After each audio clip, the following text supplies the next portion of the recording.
ఉరితీసిన 2 గంటల తర్వాత కూడా ఊపిరితో రియల్ స్టోరీ ఆధారంగా తెరకెక్కిన వెబ్ సిరీస్ ఏ ఓటీటీలో ఉందో తెలుసా? ఇప్పుడు తెలుసుకుందాం.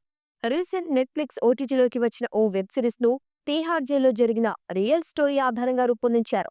అందులో అత్యంత క్రూరమైన ఇద్దరు అన్నదమ్ములను ఉరితీయగా, ఒకరు మాత్రం ఉరితీసిన 2 గంటల తర్వాత కూడా ఊపిరి తీసుకున్నాడనే షాకింగ్ విషయాన్ని చూపించారు. ఇక వాస్తవ సంఘటనల ఆధారంగా రూపొందించిన ఆ వెబ్ సిరీస్ పేరు బ్లాక్ వారెంట్. ఆ క్రైమ్ డ్రామాకు విక్రమాదిత్య మెత్వాని, సత్యాంశు సింగ్ దర్శకత్వం వహించారు. 7 ఎపిసోడ్లు ఉన్న ఈ సిరీస్లో జహాన్ కపూర్ లీడ్ రోల్ పోషించగా జనవరి 10 నుంచి నెట్‌ఫ్లిక్స్‌లో తెలుగులో కూడా అందుబాటులో ఉంది. ఇక ఈ సిరీస్ ఒక్క ఎపిసోడ్లో 40 నుంచి 50 నిమిషాల పాటు ఉంది. అందులో ఓ ఇంట్రెస్టింగ్ ఎపిసోడ్ రంగా, బిల్లాల ఉరితీత. అసలు ఎవరు ఈ రంగా, బిళ్ళా తెలుసుకుందాం. గీతా చోప్రాపై అత్యాచారం చేసి ఆమెను అత్యంత దారుణంగా హత్య చేసిన అన్నదమ్ములే రంగా అలియాస్ కుల్జిత్ సింగ్, బిల్లా అలియాస్ జస్ప్రీత్ సింగ్. ఇక 43 ఏళ్ల క్రితం 1982 జనవరి 1న వీరిద్దరిని ఉరితీశారు. ఢిల్లీలోని తీహార్ జైల్లో జరిగిన ఈ ఘటన అప్పట్లో సంచలనం సృష్టించింది. అయితే అప్పట్లో ఉరితీసిన తర్వాత బిల్లా వెంటనే చనిపోయారు. కానీ రంగా మాత్రం ఉరితీసిన 2 గంటల తర్వాత కూడా బతికి ఉన్న ఘటన తీహార్ జైల్ చరిత్రలో జరిగిందన్న విషయాన్ని తీహార్ జైల్ మాజీ అధికారి సునీల్ గుప్తా, జర్నలిస్టు సునీతా చౌదరి తమ బ్లాక్ వారెంట్ అనే పుస్తకంలో ప్రస్తావించారు. ఇక ఆ బుక్ ఆధారంగానే ఈ సిరీస్ తెరకెక్కింది.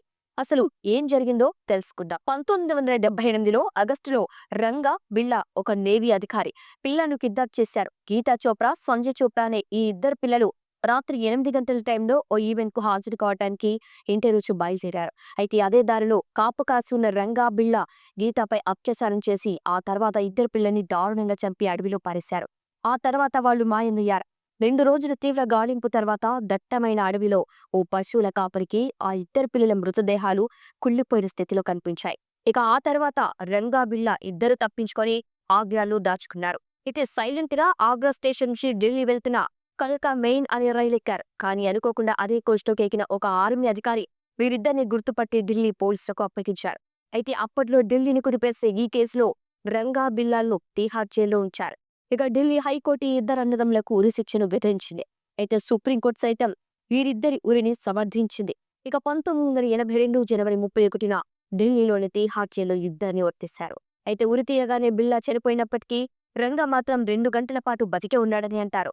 నిజానికి అప్పట్లో ఉరి తీసేటప్పుడు బాడీ వెయిట్ లాంటి మెజర్మెంట్ సరిగ్గా తీసుకోకపోవటం వలన ఇలా జరిగిందనే సమాచారం ఉంది. అయితే ఇప్పుడు ఉరి శిక్షలు పూర్తిగా తగ్గిపోయిన సంగతి తెలిసిందే.